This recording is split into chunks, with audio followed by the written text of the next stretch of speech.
بلا خبر دا بین شوی وه چې ولې د فرض مانځه سره سنت دي دې کې څه حکمت دی او بیا ورسره دا مسله بیان شوې وه چې بعض ولې مخکې دي او بعض ولې وروستو دي. اولنی حدیث بیان شوی د ام حبیبه رضی الله عنها پیغمبر صلی الله علیه وسلم وایي چې چا په ورځ او شپه کې د الله دپاره 12 رکعته لمونځ وکړو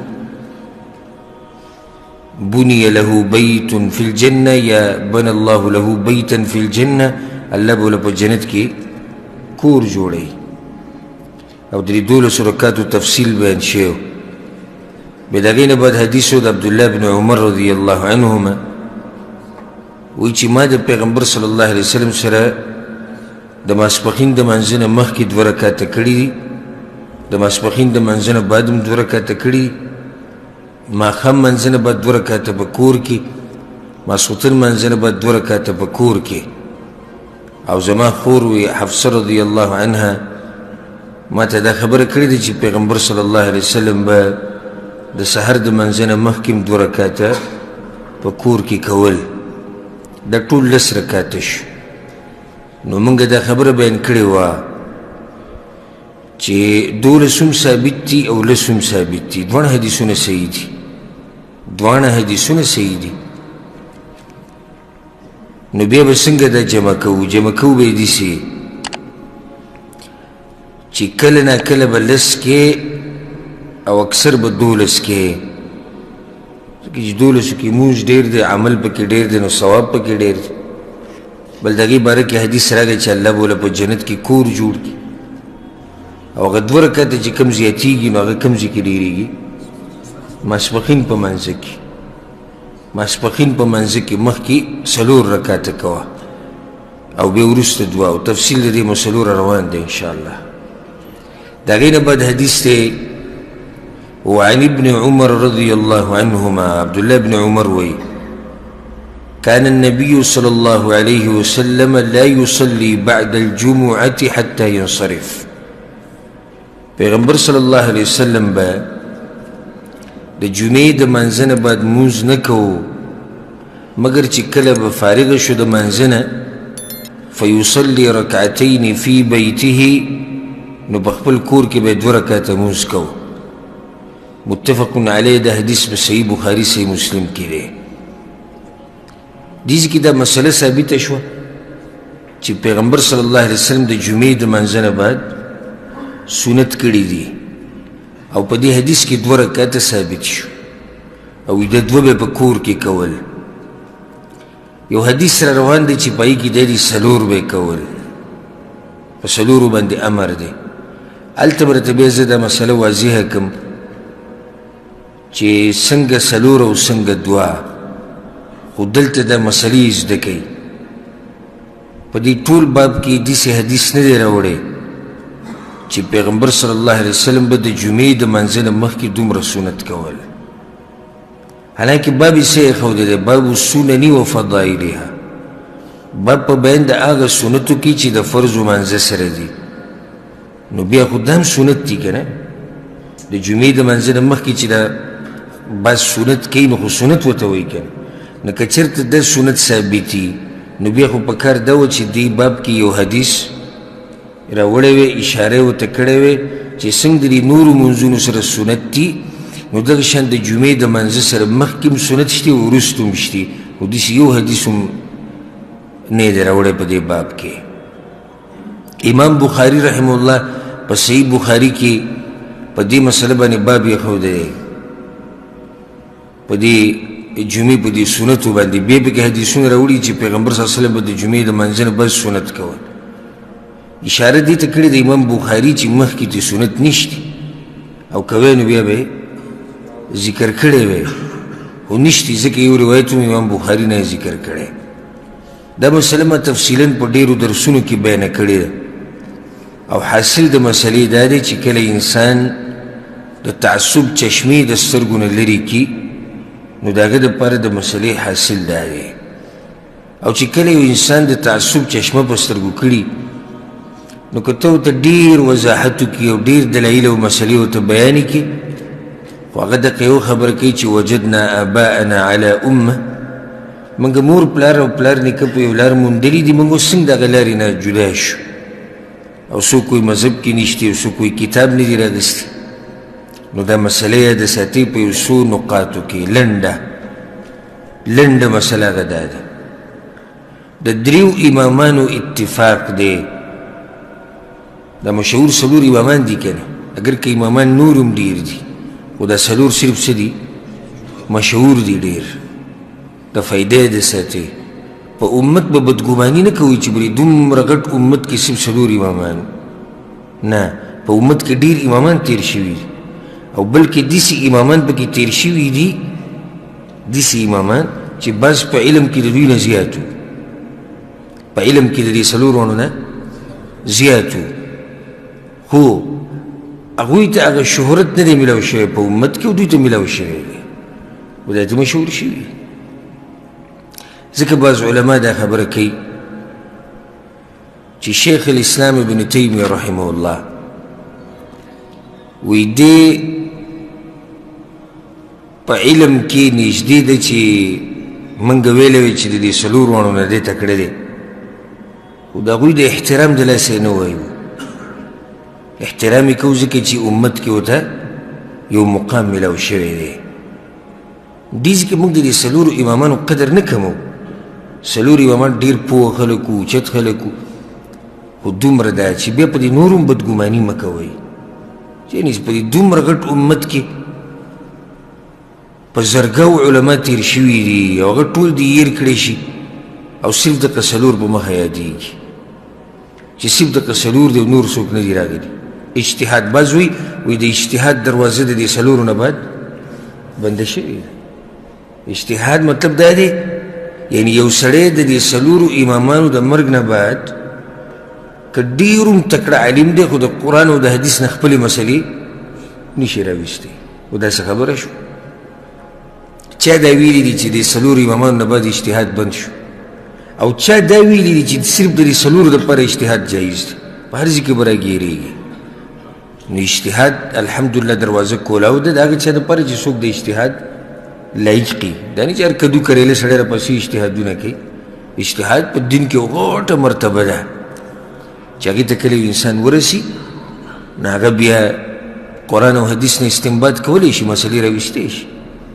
لکه شیخ الاسلام ابن تیمیه رحمه الله د دې څلورو امامان نه وروسته راغلی، بعض مسلې هغه داسې بیان کړي دي چې د څلورو امامانو یو موقف دی او د هغه جدا موقف دی، خو د خواهش پرستۍ د لاسه نه، د هغه سره خپل دلایل وي. ما ته دا دلایل مضبوط ښکاري. خبره مې دې پورې راواغسته چې دا څلور امامان مشهور شوي دي او بیا د دوی شاګردان پیدا شوي دي. هغه شاګردان وی کار ډېر کړی، نو بس همدغه څلورو تذکره پاتې شوه.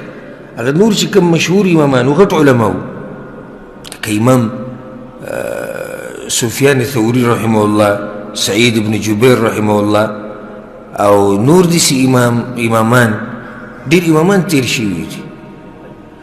نو د هغوی هغه شاګردان دومره کار یې ونه کړو لکه څومره چې د دوی شاګردان وي. نو هغه څلور څه شو؟ هغه مشهور شو، د هغوی مسلې خورې شوې په دنیا کې، د هغوی مسلې خورې شوې. نو اوس د هغوی تذکره بیا ډېره شوه. نو دې دا مطلب نه چې په امت کې نور امامان نشتي یا په امت کې نور علما نشتي. شتي الحمدلله، ښه لوی لوی علما تیر شوي دي، ښه غټ علما تیر شوي دي او شتي م الحمدلله. زموږ په دې زمانه کې هم ښه غټ علما شتي ولله الحمد. نو ما دا خبره کوله چې څلور امامان دي مشهور، په هغو کې د دریو په دې باندې اتفاق دی. امام مالک، امام احمد بن حنبل، امام شافعي رحمهم الله. د دې څلور ونو په دې مسله باندې اتفاق دی چې د جمعې د منځه نه مخکې سنت نشته. یو دا خبره یاد ساتئ. دویمه، موږ دا خبره هسې نه منو د دوی چې درې ونو اتفاق دی یو بس ویې منه. هغوی یو دلیل ښیي. ولې تاسو وایئ چې نشتي؟ وی په یو صحیح حدیث کې هم نه دي راغلي چې د جمعې د منځه نه مخکې سنت دي دا ګډ دلیل دی په یو صحیح حدیث کې هم نشته جمعې د منځه نه مخکې سنت دي بل دلیل پې والا مشهور حدیث دی پیغمبر صلی الله علیه وسلم وایي چې څوک د جمعې په ورځ غسل وکړي او خوشبو ولګوي او وختي لاړ شي جومات ثم یصلي ما کتب له او بیا دې دومره لمونځ وکړي لکه څومره چې د ده په نصیب کې لیکلی شوی دا خو نفلي لمونځ شو دې دومره لمونځ وکړي چې څومره د ده په نصیب کې لیکلی شوی دا نه دي راغلي چې دی به 4 رکعته کوي لازم بله خبره پیغمبر صلی الله علیه وسلم به د کور نه راوتو خطبې له د دغه طریقه وه د کور نه به راوتو خطبې له سلام به واچو او بیا به بلال رضی الله عنه اذان وکړو پیغمبر صلی الله علیه وسلم بیا 2 خطبې وکړې د هغې نه بعد به راکوشو د منبر نه او بلال رضی الله عنه به اقامت وکړو پیغمبر صلی الله علیه وسلم به لمونځ وکړو اوس هغه کوم ځای دی هغه کوم وخت دی چې په هغې کې پیغمبر صلی الله علیه وسلم دا سنت کړي کوم وخت دی هغه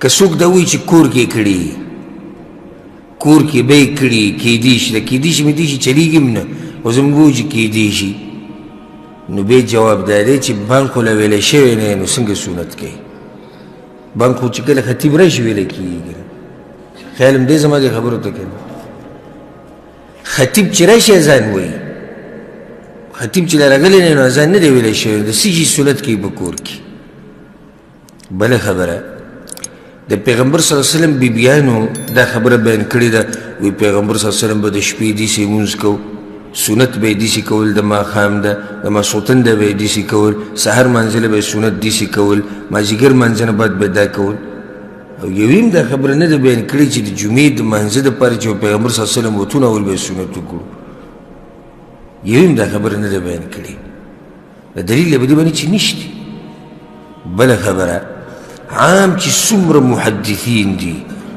او څومره امامان دي یو هم د دې مسلې تذکره نه ده کړې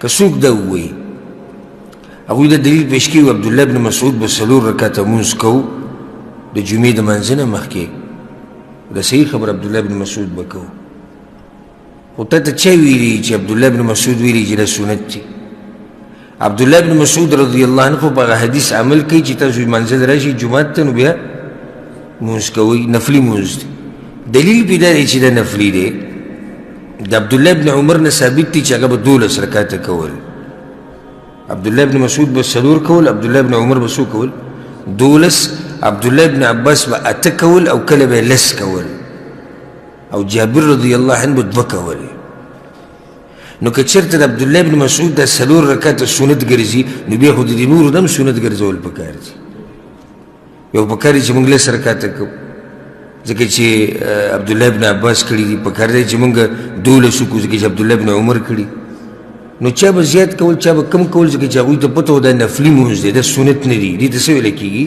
نفلي لمونځ چې څومره کې کوه او چې څومره یې ډېر کې دومره به کې خیر دی یو سړی وختي راغی 11 بجې جومات ته راغی د امام او د خطیب د راتلو پورې لمونځ کوه دعاګانې غواړه د قرآن تلاوت کوه هیڅ خبره نه ده او دلته دا مسله ما تاسو ته بیان کړې وه چې دا استثنایي مسله ده که چېرته د زوال نه 5 ساعت مخکې لمونځ ناروا دی تاسو به دا مسله یادي که نه به یاده نږدې ورځو کې مو بیان کړې وه خو د جمعې ورځ څه ده د جمعې د لمونځ استثنایي ده دلته کولی شي ځکه چې بانګ لا نه ویلی اذان نه شي د هغې نه ته یو 5 ساعت مخکې رالي هم لمونځ کولی شي ځکه چې حدیثونو کې عام اجازت میلاویږي ورسېدي په دې مسله باندې که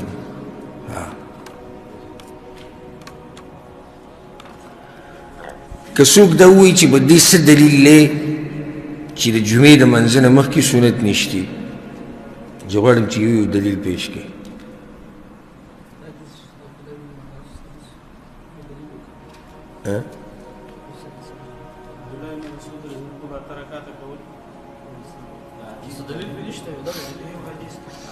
یو دلیل دا دی چې صحیح حدیث بھی نشتی دریوانو امامانو اتفاق دی بلکہ دا عام امت پا دی مسئلہ اتفاق دی بل دلیل پیغمبر صلی اللہ علیہ وسلم با ڈائریک دا کور نروتو منبر تبوختو کم ٹیم کی بے سنت کول او کسو کوئی چی کور کے کینو ازان لانے ریشے پیغمبر صلی اللہ علیہ وسلم بی بیانو زدی سے تذکرن دا کری چی سمر محدثین دی اگوی دی تذکرن دا کری صحابہ کرامو ننی ثابت چاگوی او محدود مونز کرے او بے دویلی چی دا سنت تی بلکہ چا سلور کری دی چا تکڑی چا دولس کری چا لس کری چا دو کری دی والعلم عند اللہ وعن عبد الله بن شقيق رضي الله عن عبد الله بن شقيق رحمه الله وسألت عائشة عن صلاة النبي صلى الله عليه وسلم عن تطوعه ما ويدا پیغمبر صلى الله عليه وسلم دا منزب بارکی تپوسکو دا عائشة رضي الله عنها چی اغب دا سنت سنگ کول فقالت ما غيرتوي كان يصلي في بيتي قبل الظهر 4 زباب کور کی و پیغمبر صلی اللہ علیہ وسلم دا مسبخین دا منزن مخ کی سلور رکات سنت کول ثم يخرج فيصلي بالناس بيو بهرتوتو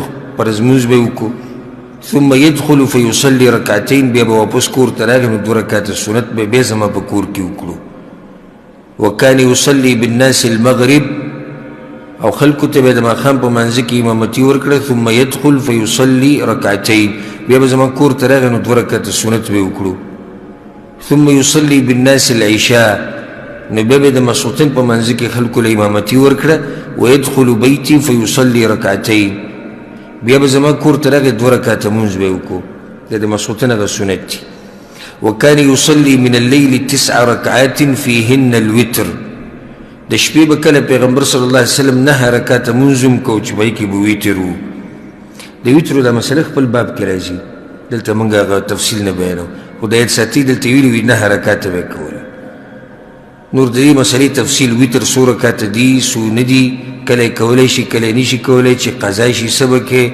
دعای قنوت مسله دې پر بزن له باب راځي په نږدې درسونو کې ان شاء الله وكان يصلي ليلا طويلا قائما او کله بدیسی کېدو چې پیغمبر صلی الله علیه وسلم به یو شپه د شپې د مونځ ټول په ولاړه کوو اوږد مونځ به وکړو او ټول مونځ به په ولاړه کوو وليلا طويلا قاعدا او کله به داسې کوله چې ښه اوږد مونځ به وکړو خو په ناسته به یې کوو نفلي مونځ او سنت په ناسته کول څه دي جایز دي وكان إذا قرأ وهو قائم ركع وسجد وهو قائم او چې کله به تلاوت شروع کو دا ولنا دسی حالات کې چې ولاړ بو نو به رکوع سجدم په دسی حالات کې لګول چې ولاړ بو وكان إذا قرأ قاعدا او کدا ولنا به قرأت او تلاوت په ناسته وکړو نو به رکوع سجدم په ناسته کوله وكان إذا طلع الفجر صلى ركعتين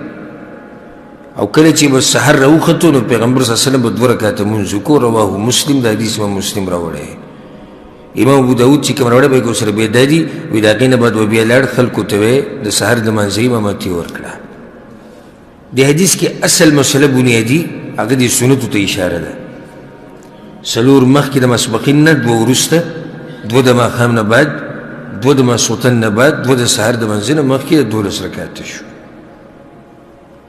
بل غټه مسله دی حدیث کې دا ثابت شو او ما مخکې تیر شوي درس کې ته اشاره کړې وه چې غوره طریقه دا ده چې د سنت انسان کم ځای کې وکړي کور کې وکړي دلته عایشه رضی الله عنها ټول مونځ په کور کې ذکر کړی نفلي او د سنت بله مسله دلته دا ثابته شوه چې سنت او نفل مونځ د انسان په ناسته کولی شي بغیر د عذر نه هم کولی شي خو یو حدیث کې دا راځي چې بیا ده ته به الله نیم اجر ورکوي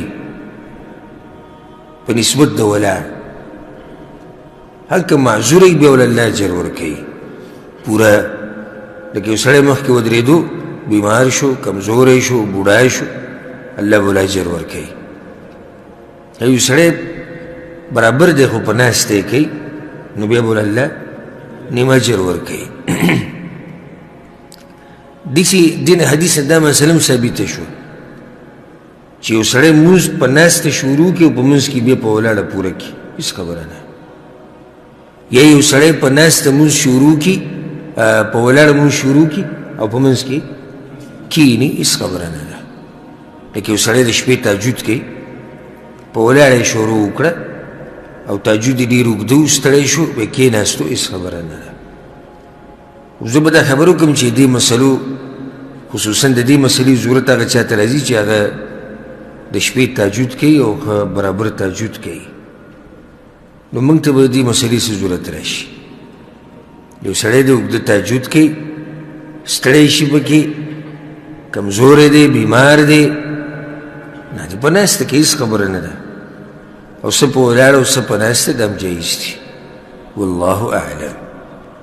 د هغې نه بعد حدیث راوړی وعن عائشة رضی الله عنها، عائشة رضی الله عنها وایي لم يكن النبي صلى الله عليه وسلم على شيء من النوافل أشد تعاهدا منه على ركعتي الفجر متفق عليه.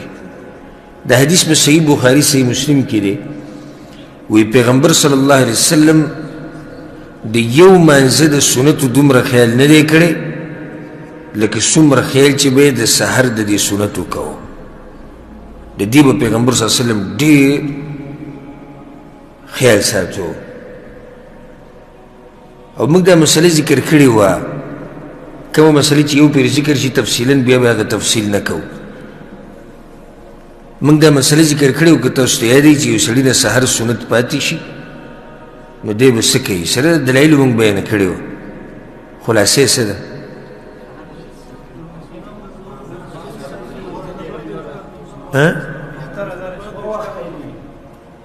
څنګه؟ دو طریقې دي، یا یې د فرض منځه نه بعد راوګرځوه او یا د نور د راختو نه بعد. او که یو سړی جومات کې کښېني او ذکر او اذکار کوي، دا دپاره غوره دا دی چې سحر د نور راختو نه بعد یې وکړي. په دې مسله باندې هم تفصیلا رد شوی و. اذا اقیمت الصلاة فلا صلاة الا المکتوبه، چې د منځه دپاره اقامت وشي بیا بل لمونځ نه کېږي سوای د هغې نه چې کوم دپاره اقامت شوی دی.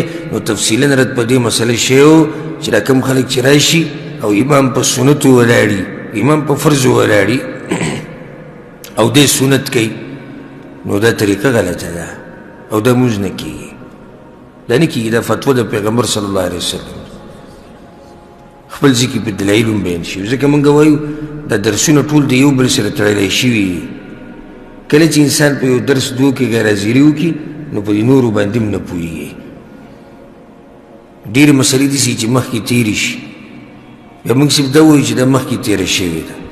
اوس که سړی پکې ناست و ورته ذهن کې نو دا د هغه خوش قسمتي ده، او چې نه وي الله دې پرې رحم وکړي. خو بار بار هر ځای کې هره مسله تفصیلا بیانول، نو دا کتاب دا حدیثونه به 50 کالو کې هم ختم نه کړي. ځکه چې هر ځای کې به تا قشانې عاده کوي، بیا به شروع کړي. دې حدیث نه دا ثابت شو چې پیغمبر صلی الله علیه وسلم د دې سحر د سنتو ډېر اهتمام کړی. او ځکه حدیث کې دا راځي چې که سفر به و که حضر به و، پیغمبر صلی الله علیه وسلم به دا سنت دا نه پرېښودو، سفر کې به هم کول. دا بل حدیث یې دې نه بعد دا هم دلالت کوي په دغه مسله باندې. عایشه رضی الله عنها وی پیغمبر صلی الله علیه وسلم دا خبره کړې ده رکعتا الفجر خیر من الدنیا وما فیها. د سحر دا 2 رکعته سنت د دنیا او په دنیا کې چې څه دي د دې نه غوره دي. دنیا او په دنیا کې چې څه دي د هغې نه غوره دي. دا حدیث امام مسلم رحم الله راوړی. نو دې نه هم دا ثابته شوه چې سحر د سنت ځان له یو مقام لري، دې پرېښودنې دي پکار. دنیا او دنیا کې چې څه دي، بعض علماو دې سمانه ذکر کړي دي چې سړی دنیا ټوله خرچه کړي د الله په لار کې. دنیا او په دنیا کې چې څه دي بیا ته مو وایي د 2 رکعتو فضیلت ډېر دی او د هغې ثواب ترې ډېر دی. نو دې کې کوتاهي نه دي کول پکار. وعن عبد الله بن مغفل رضي الله عنه، عبد الله بن مغفل وی پیغمبر صلی اللہ علیہ وسلم دا خبر کړی دی چې صلوا قبل صلاة المغرب رکعتین، صلوا قبل صلاة المغرب رکعتین، ماښام د منځه نه مخکې 2 رکعته لمونځ کوئ، ماښام د منځه نه مخکې 2 رکعته لمونځ کوئ. په دریمه پیرۍ دا وی لمن شاء، د چا چې خوښی، کراهیة ان یتخذها الناس سنه، د دریم پیرۍ دا خبره په دې وکړي چې داسې نه خلک یې بیا لازم وګڼي چې دا د پیغمبر هغه طریقه ده چې لازمه ده. متفق علیه، دا حدیث په صحیح بخاري صحیح مسلم کې دی او دا مسله ما مخکې بیانه کړې ده.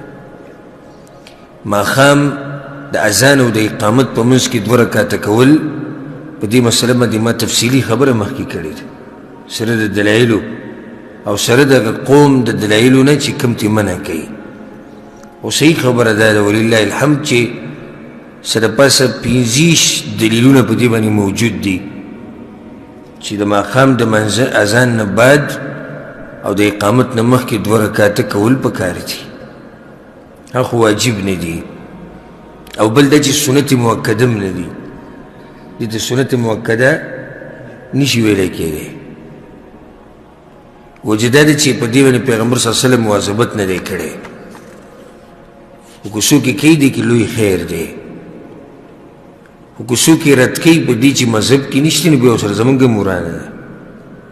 یو سړی نه کوي لکه صحابه کرامو نه ثابت اوس یو حدیث به راشي بل مصروفیاتو د لاسه سلف صالحینو نه دي کړي، بعضونه ثابت دي مصروفیاتو د لاسه د 2 رکعته نه دي کړي، هېڅ خبره نه.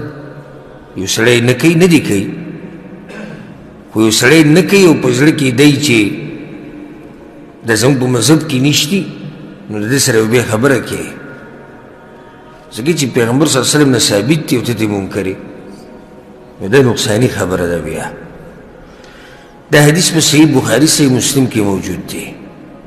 وعن ابي هريره رضي الله عنه، ابو هريره رضي الله عنه وی پیغمبر صلی الله علیه وسلم دا خبره کړې ده من كان منكم مصليا بعد الجمعه فليصلي 4، که څوک د جمعې د منځه نه بس سنت کوي نو 4 رکعته دي کوي. دا حدیث امام مسلم راوړی دی او په بل روایت کې داسې دي اذا صلى احدكم الجمعه فليصلي بعدها 4، په تاسو کې چې څوک د جمعې لمونځ وکړي نو بیا یې وروسته 4 رکعته سنت کوي. مخکې عبدالله بن عمر حدیث تیر شو، پای کې څو؟ پای کې 2. د ابو هريره رضی الله عنه په دې حدیث کې 4 دي. بعض علماء د دې داسې جمع کړي ده، 2 حدیثونه را جمع کړي په دې طریقې سره چې 4 رکعته کې نو بیا به په جومات کې کې چې 2 کې په کور کې به کې. ولې؟ وی په هغه حدیث کې ورسره دی عبدالله بن عمر وایي چې پیغمبر صلی الله علیه وسلم به 2 رکعته په کور کې کول، او دې کې څه نه دي راغلي نو دا به په جومات کې کول. دا یو قول د علماو دی. بعض علماو دا ویلي دي وی دا خبر کمزوري دی چې کور کې 2 او جومات کې 4، بلکې صحیح خبره دا ده چې 4 هم جایز دي، 2 هم جایز دي، که کور کې کې او که جومات کې کې. اکثر به 4 کې، ځکه چې په دې باندې امر راغلی، پیغمبر صلی الله علیه وسلم په خپل امر کړی، او په هغه بل حدیث کې صرف دا دي چې پیغمبر صلی الله علیه وسلم کړي دي، نو دا دې زورور شو، دې کې امر کړی وي داسې کوئ. نو اکثر 4 رکعته کوه، کله نه کله 2 کوه، او یا د هغه علماو جمع داسې ده ما چې ذکر کړی چې 2 که کینو په کور کې کوه، 4 که کینو بیا په جومات کې کوه. بهرحال 2 ثابت دي والعلم عند الله. الفصل الثاني کې حدیث عن ام حبیبة رضی الله عنها. ام حبیبه دا خبره کړې ده، وی ما د پیغمبر صلی الله علیه وسلم نه دا خبره اورېدلې ده من حافظ على 4 ركعات قبل الظهر و4 بعدها، چا چې 4 رکعته لمونځ د ماسپښین د منځه نه مخکې وکړو او بیا 4 د ماسپښین د منځه نه بعد وکړو، حرمه الله على النار، دا سړی به الله په جهنم باندې حرام کی، په جهنم اور به پرې نه لګي. دا حدیث امام احمد، امام ترمذي، امام ابو داود، امام نسائی، امام ابن ماجه ټول راوړی. دا مسلم کېدي چې اکثر ملګري اول پیره وړي ځکه چې موږ ته خو یو طریقه ښویه کېږي بس او بیا به د مرګه پورې پای باندې کلک ودرېږي بیا چې زموږ مذهب دی او زموږ مسله ده او زموږ ملک دی او زموږ ژبه ده بیا دا قیسې کوي نو مولیانو ته که پته هم ده خو عوام یې نه دي خبر کړي نو عوام غریبانان یې د ډېر لوی خیر نه محرومه کړي دي د حدیث کې دا مسله ده چې د ماسپښین د منځه نه مخکې چا 4 رکعته وکړو دا خو خلک عموما کوي او بیت یې وروسته هم 4 وکړو الله به په جهنم باندې حرام کړي من حافظه چې چا حفاظت وکړو دې طریقې نو 4 رکعته مخکې دا خو ثابت دي 2 وروسته ثابت دي او دا 2 د هغې سره نفل دي دې ته به سنت نه وایو ځکه چې دې باندې مواظبت نشته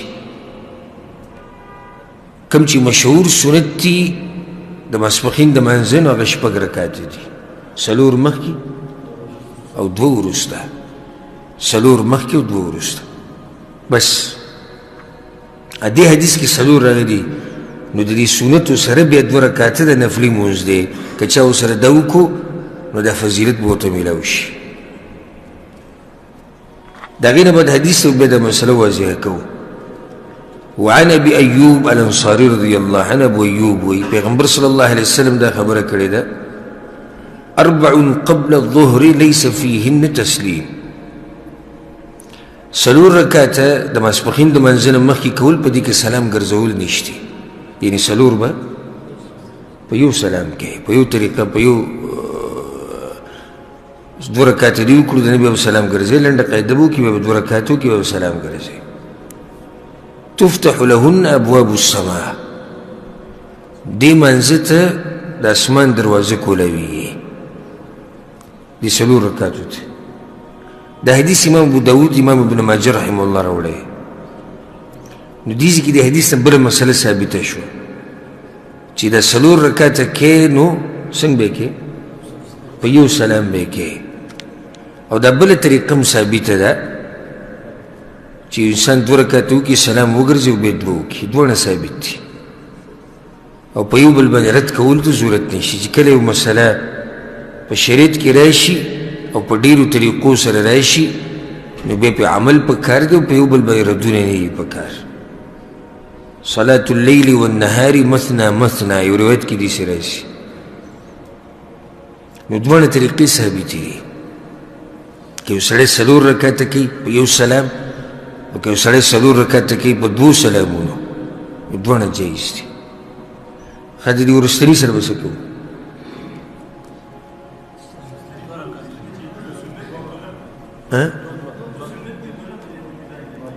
دوی چې وروستني دي 4 هغه به که څوک یې 4 کوي لازم به یې جدا جدا کوي وجه دا چې دا 2 سنت دي مشهور او دا 2 نفل دي په یو سلام نه کېږي بیا که یو سړی زه به د وروستني 4 رکعته دا به هم په یو سلام وکړم نه دغه بیا په یو سلام نه کېږي یو مسلې ته مې ذهن لاړ په هغه وخت کې مې ذهن ووته د جمعې د منځه نه بعد بعض علما دا وایي 6 رکعته سنت دي خیال هم دی که نه تاسو به کړي وي که نه هم دي کړي 4 رکعته به وکړي بیا به 2 کوي پیغمبر صلی الله علیه وسلم نه قولا او فعلا نه پیغمبر صلی الله علیه وسلم داسې ویلي دي چې 6 رکعته شته او نه یې پخپله کړي دا دغه نه ثابت کوم چې ثابت دي هغه موږ 2 وکړو کوم 4 او 2 دا د پیغمبر صلی الله علیه وسلم نه په صحیح حدیثونو کې ثابت دي هر چې 6 رکعتې دا نه دي ثابت دي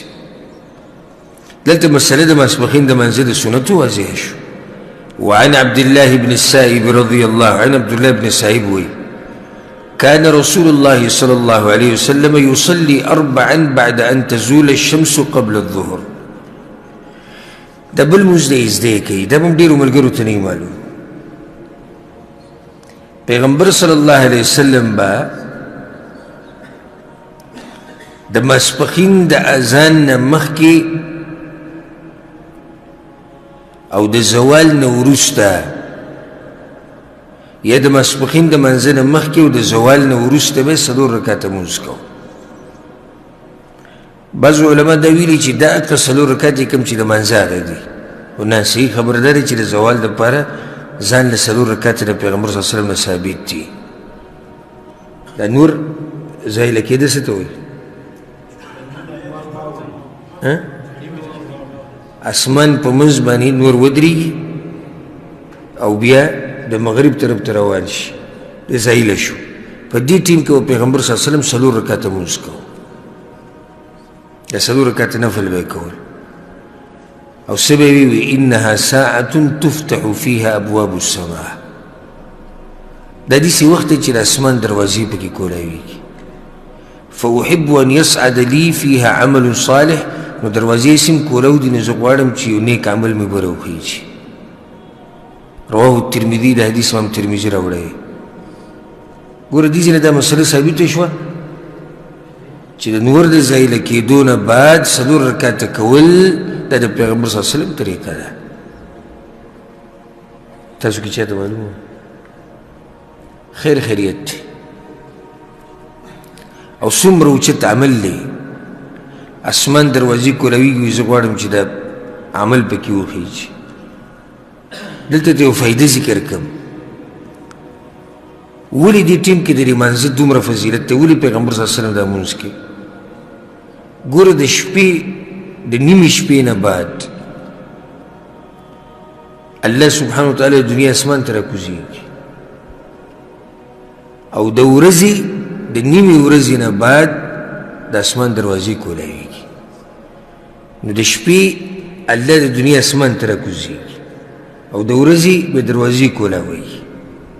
کوم ټیم دی د دروازو د کولاوېدو؟ هغه دغه ټیم دی.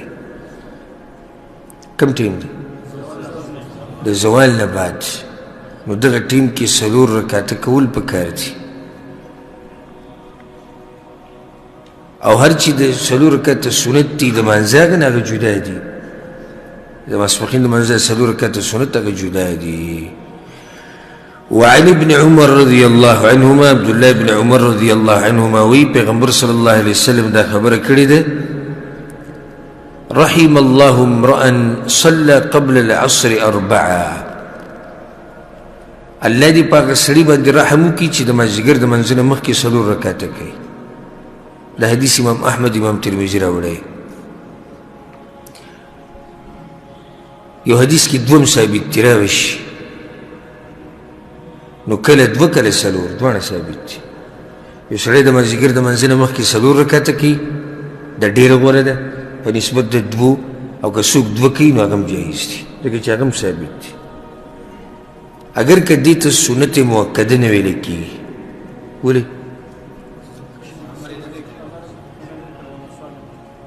امر یې پرې نه دی کړی او مواظبت یې پرې نه دی کړی. نو دا د نورو سنتو په شان نه دي، څنګه چې ماسپښین منځ نه مخکې نه، مازدیګر منځ نه مخکې دا کول پکار دي. د پیغمبر صلی الله علیه وسلم په دې دعا کې بدن نه راشي رحم الله، الله دې رحم وکړي. نو او د پیغمبر دعا دا قبلیږي، نه واپس کېږي. نو الله به تا باندې رحم وکړي. ښه دا به څنګه کې 2 به کې که 4، نو په دې دویم حدیث کې دغه طریقه ده.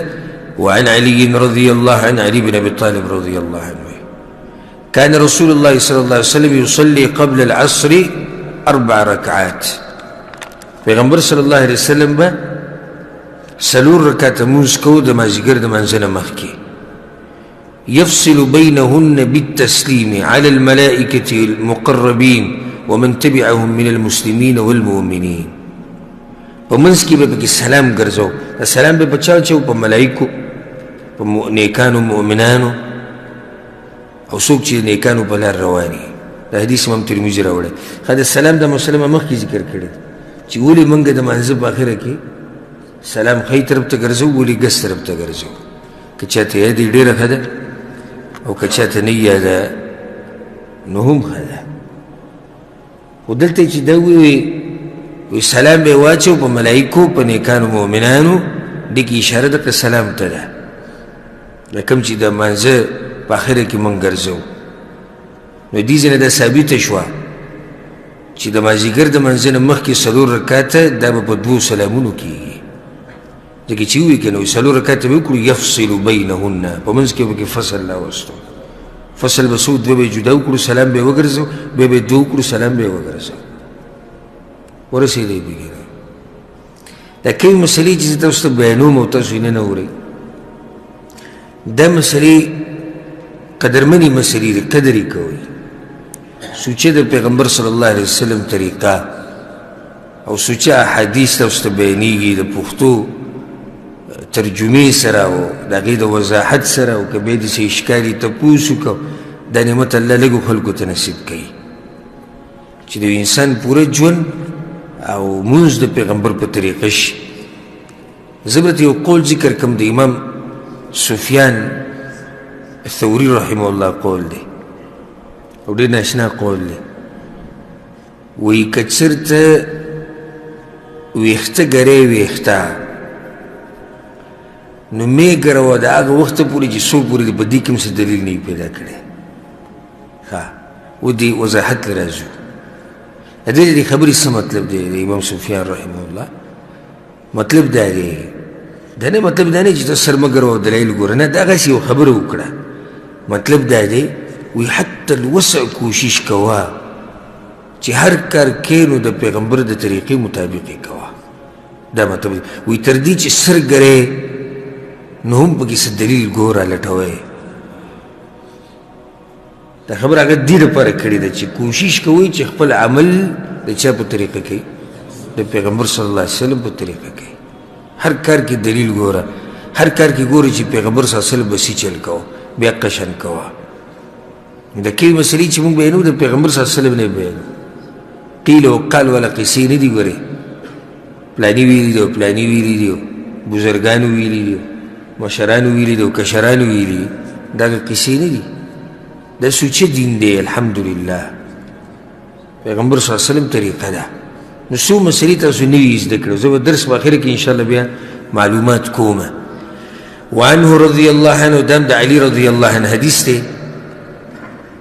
پیغمبر صلی الله علیه وسلم دا په باره کې وایي چې کان النبي صلی الله علیه وسلم یصلي قبل العصر رکعتین پیغمبر صلی الله علیه وسلم به د مازدیګر د منځ نه مخکې 2 رکعته لمونځ کوو امام ابو داود دا حدیث راوړی صحیح دی سندن نو دواړه ثابت شو کم څلورم ثابت دي او دوم ثابت دي وعن ابي هريره رضي الله عنه ابو هريره رضي الله عنه وی پیغمبر صلی الله علیه وسلم دا خبره کړې ده من صلى بعد المغرب 6 رکعات چا چې د ماښام د منځ نه بعد 6 رکعاته لمونځ وکړو لم يتكلم فيما بينهن بسوء او د 6 رکعاتو په منځ کې دې څه د ګناه خبرې ونه کړي عدلنا له بعبادة 12 سنة نو دا 6 رکعاته داسې لکه ده چې 12 کاله د الله بندګي وکړه دا حدیث امام ترمذي راوړی دی خو وایي چې د حدیث په سند کې یو راوي دی عمر ابن ابي خثعم او امام بخاري رحمه الله ویلي دي چې دا سړی منکر الحدیث دی د دې په سند کې راتله مطلب دی چې دا حدیث سندن سخت کمزور دی نو دا حدیث کمزور دی ماښام منځ نه بعد د ماسخوتنه پورې نفلي منځونه کول دا د صحابه کرامو او سلف صالحین نه ثابت دي بلکې یو حدیث کې دا هم راغلی دی چې کله یو سړی د ماښام منځو کې او بیا په جومات کې پاتې شي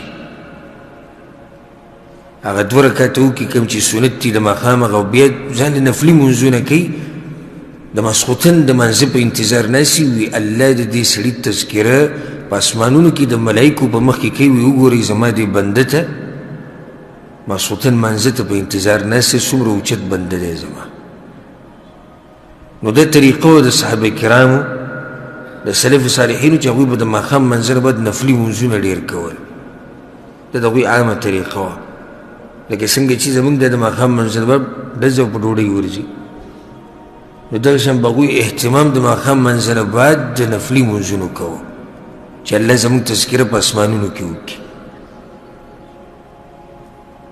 ها خو دومره ده چې هر هغه حدیث قانون یاد ساتي هر هغه حدیث چې پای کې د ماښام د منځ نه بعد د رکعتونو عدد راشي د 2 علاوه نو دا به کمزوری. 2 رکعته خو واضح دي، دا خو سنت دي.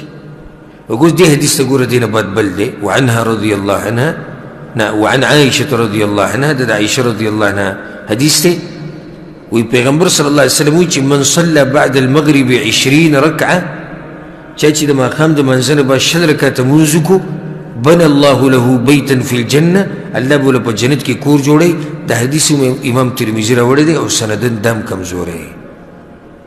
نو په یو صحیح حدیث کې هم د ماښام د منځه نه بعد او د سنتو نه بعد د نفلي مونځ عدد نشته، خو چې څومره کې کوه، څومره کې کوه، چې څومره ډېر کې الله به اجر درکوي. خو محدودې به یې نه چې بهی د ماښام منځه نه به 6 رکعته به کې، نه 20 رکعته به کې، او 10 به کې، او 13 به کې. محدودې به یې نه، ځکه چې محدودې به یې نه وي مسله راوباسي، او چې نه وي مسله راوباسي بیا به درنه موږ دلیل غواړو. خو که یو سړی ځان لګي کوي چې څومره کوي دی. وعنها رضی الله عنها، دم د عائشة رضی الله عنها حدیث دی. پیغمبر صلی الله علیه وسلم په باره کې وی چې ما صلى رسول الله صلی الله علیه وسلم العشاء قط فدخل علی.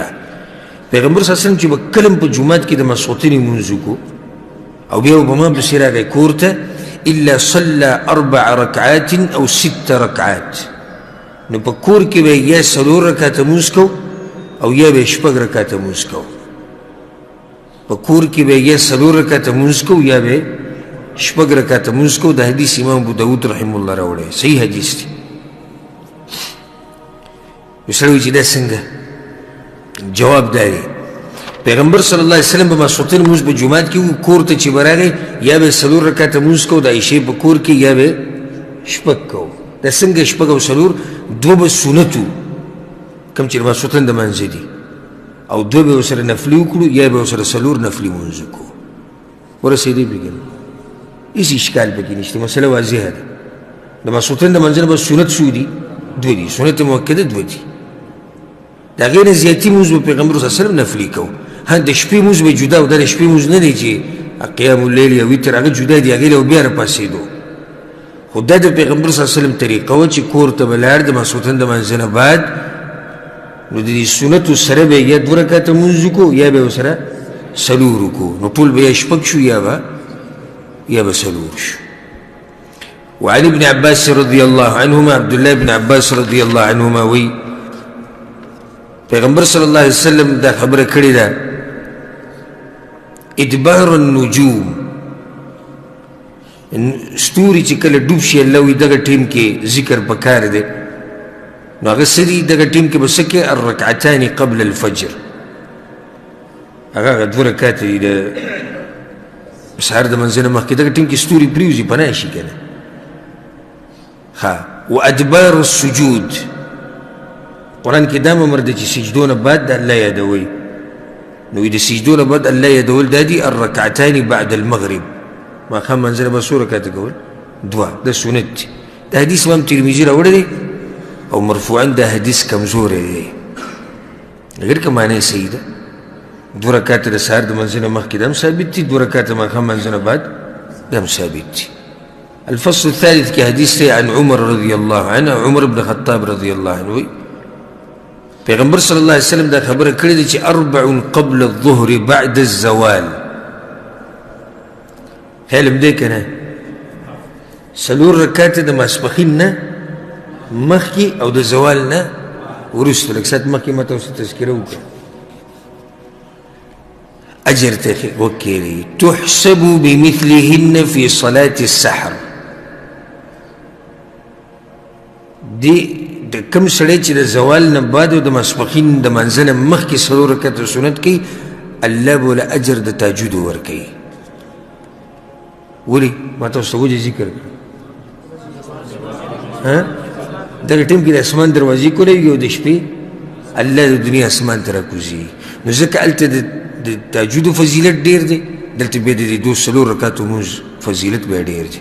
وما من شيء الا وهو يسبح الله تلك الساعه. پیغمبر صلی الله علیه وسلم وی او په دغه ټیم کې هر شی د الله پاکي بیانوي دغه د زوال نه بعد. او بیا د آیت وی یتفیأ ظلاله عن اليمين والشمائل سجدا لله وهم داخرون. الله وی دا هر شي سوره یا خی طرف ته پریوزي یا ګس ته پریوزي اصل کې دا الله ته دوی سجده کوي وهم داخرون او هغوی عجزي کوونکي. رواه الترمذي، دا حدیث امام ترمذي رحمه الله راوړی. وعن عائشة رضي الله عنها، عائشة رضي الله عنها وی باقي څو حدیثونه دې باب کې پاتې دي، دا په تادیث سره وایو ځکه چې واضح دي، مسلې مخکې تېرې شوې. عائشة رضي الله عنها وی ما ترك رسول الله صلى الله عليه وسلم ركعتين بعد العصر عندي قط، متفق عليه. وی پیغمبر صلی الله علیه وسلم د مازدیګر د منځه نه بعد 2 رکعاته چېرته نه دي پرېښودي. دا مسله ما مخکې بیان کړې وه که نه، چې کور ته راشي او نور څه نور نه ډوب شوی وي، نور چې نه ډوب شوی، نور چې ډوب شوی هغه وخته پورې لمونځ کوي چې نور تازه دا شرط دی. مازدیګر د منځه نه بعد واله د ماښامه پورې اذانه پورې نفلي لمونځ دی نه دی روا، دا په اوقات ممنوعه کې راځي الا دا 2 رکعاته. موږ په دلایل ذکر کړي، یو دلیل پې دا دی، دا په صحیح بخاري صحیح مسلم کې دا حدیث چې کله نور تازه او د وخت مطابق مازدیګر لمونځ وشي، لکه اوس دا سعودي عرب کې چې مازدیګر لمونځ کمټي دا خپل وخت دی، د دې اولنی وخت دی، په دې کې ته لمونځ وکړي واپس چې کور ته ځي نور هغه شان تر و تازه او بری، نو دې ټیم کې 2 رکعاته ته به کور کې کولی شي. خو که نور تازه نه وي یا زیړ شوی کمزوری شوی نو بیا به د 2 رکعاته دا بیا نه کوي، ځکه چې حدیث کې راځي الا والشمس حیه، دا قید ورسره دغه دی چې نور تازه وي بیا به د 2 رکعاته کوي. وعن المختار بن فلفل رضي الله عنه، مختار بن فلفل وی ما تپوسو کو دا انس بن مالک رضی اللہ عنہ عن التطوع بعد العصر، مازدیګر د منځه نه بعد نفلي منځونه کول څنګه دي؟ وی کان عمر یضرب الایدی علی صلاة بعد العصر، عمر بن خطاب رضی الله عنه د خلکو لاسونه به یې وهل چې چا به د مازدیګر نه بعد لمونځ کوو. اوس به څه کوو؟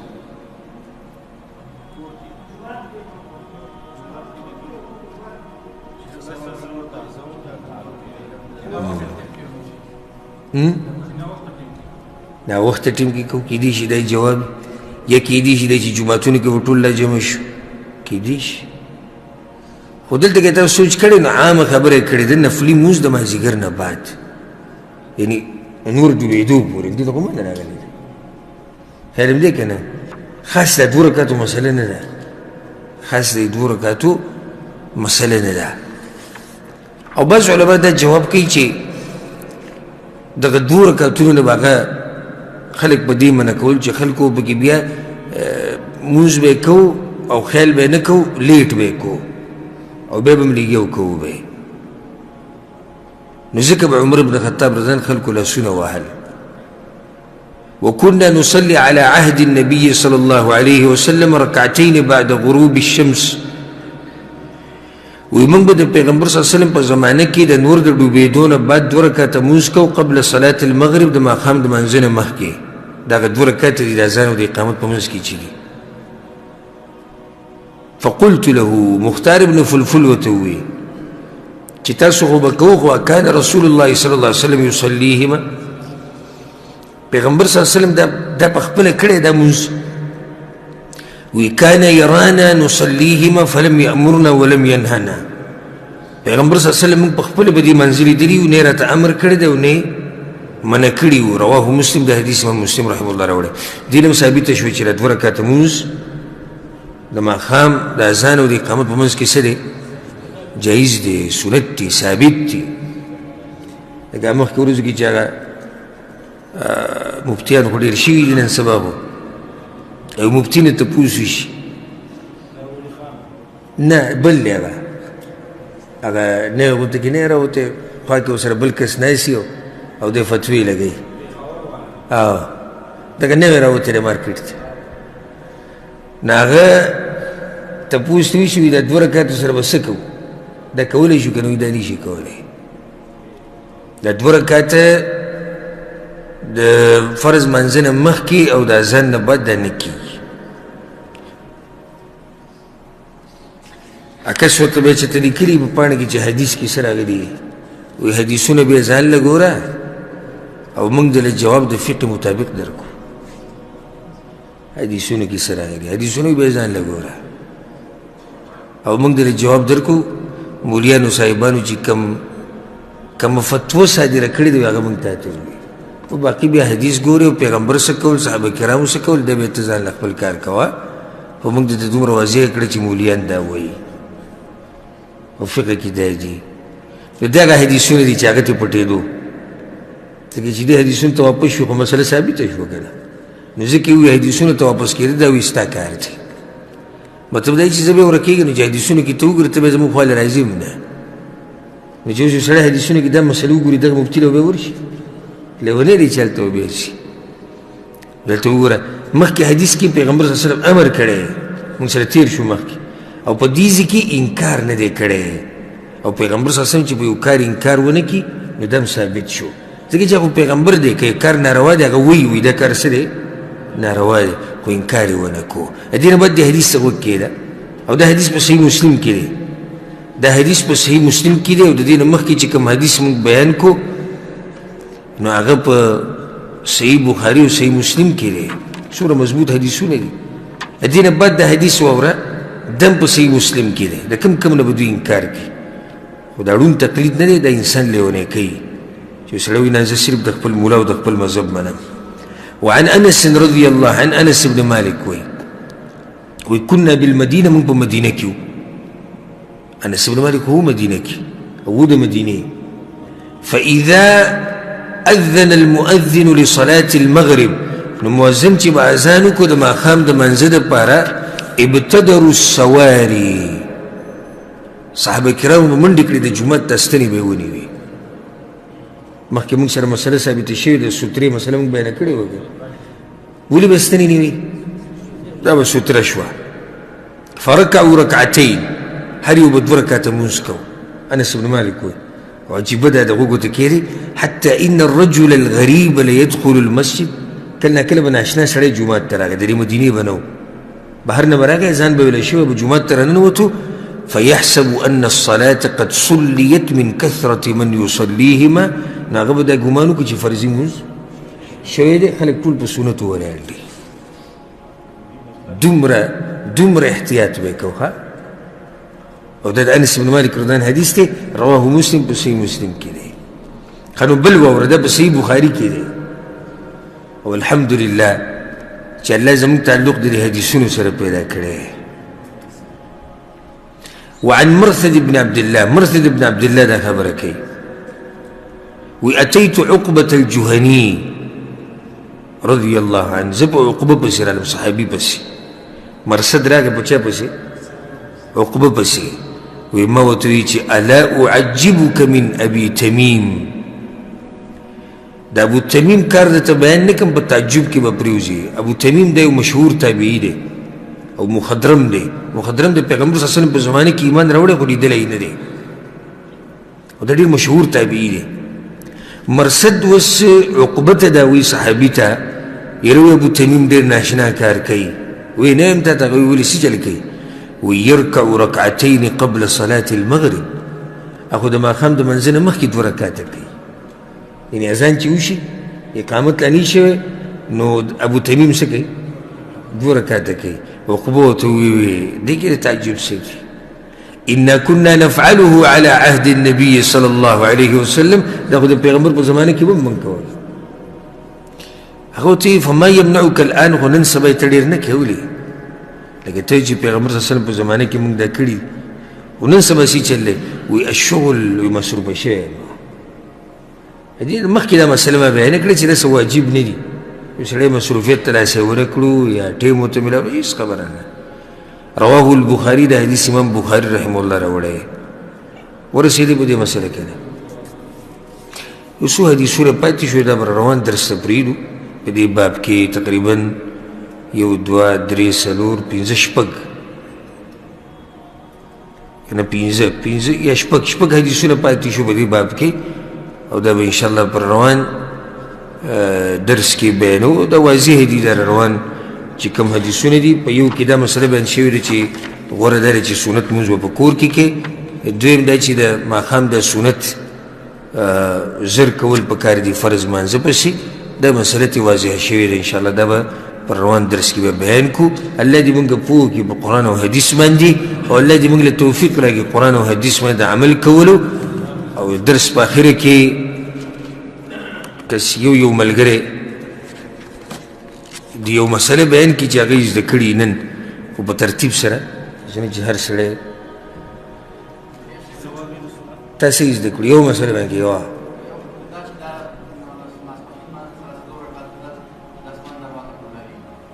یو مسله دا واضح شوه چې د ماسپښین د منځه نه مخکې او د زوال نه بعد 4 رکعته لمونځ کول د دې اجر دی او لوی اجر دی او دې سړي د عمل ته د اسمان دروازې کولاوي.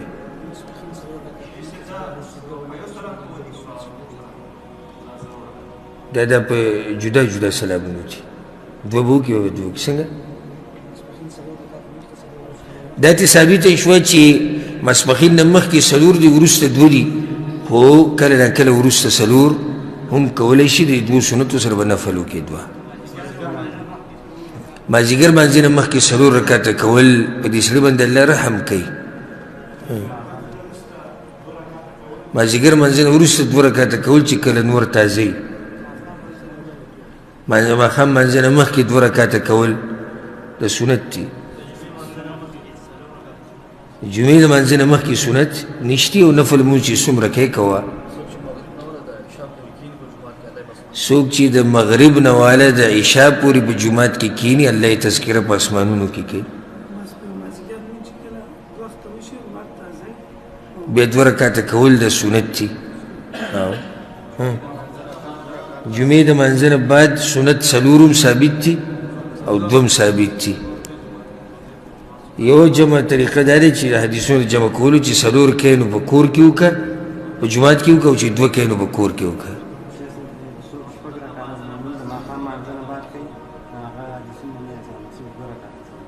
د ماښام د مانځه نه بعد که ته حدیث یې ویلی حدیث به ډېره غوره وه چې ماښام مانځه نه بعد د دغه 2 سنتو نه علاوه محدود عدد د مانځه دا په صحیح حدیث کې نه دی راغلی خو چې څومره نفل کولی شي کوه. ماسپښین نه مخکې 4 رکعته په 1 سلام او په 2 سلامونو په دواړو باندې ثابت دي.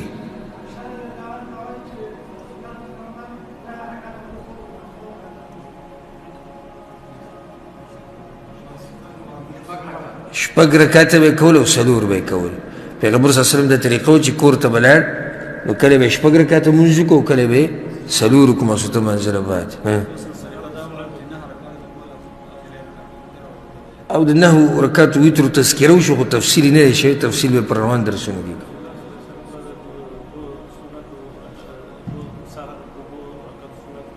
د سحر د سنتو به پیغمبر صلی الله علیه وسلم ډېر زیات اهتمام کو. د هغې فضیلت هم بیان شو.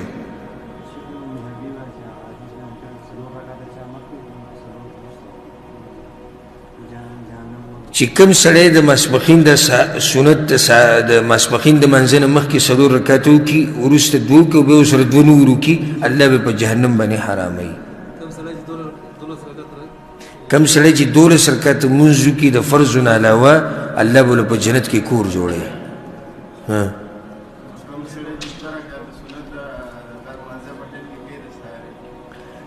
دا طریقه غلطه وه چې کوم سړی فرض مونځ ولاړي او دی د 2 رکعته سنت کوي نو موږ وایو دا مونځ د ده نه کېږي. مازدیګر مانځه نه مخکې چې څوک 4 رکعته سنت کوي یا 2 کوي پیغمبر صلی الله علیه وسلم ورته دعا کړې ده. د زوال نه بعد او د مانځه نه مخکې ماسپښین مانځه نه مخکې 4 رکعته کول د لوی اجر سبب دی. که سر څوک ګرئ نو په دې کې یو دلیل وګوره. دلیل دی په دې باندې چې ژوند د پیغمبر په طریقه تېر کړي او لنډ به یې کول او سحر سنت به پیغمبر صلی الله علیه وسلم لنډ کول او د دې ښه وضاحت په تېر شویو درسونو کې او زړو درسونو کې شوی دی سحر سنت د دنیا نه دنیا کې هیڅ ځای نه غوره دی جی شیخ صاحب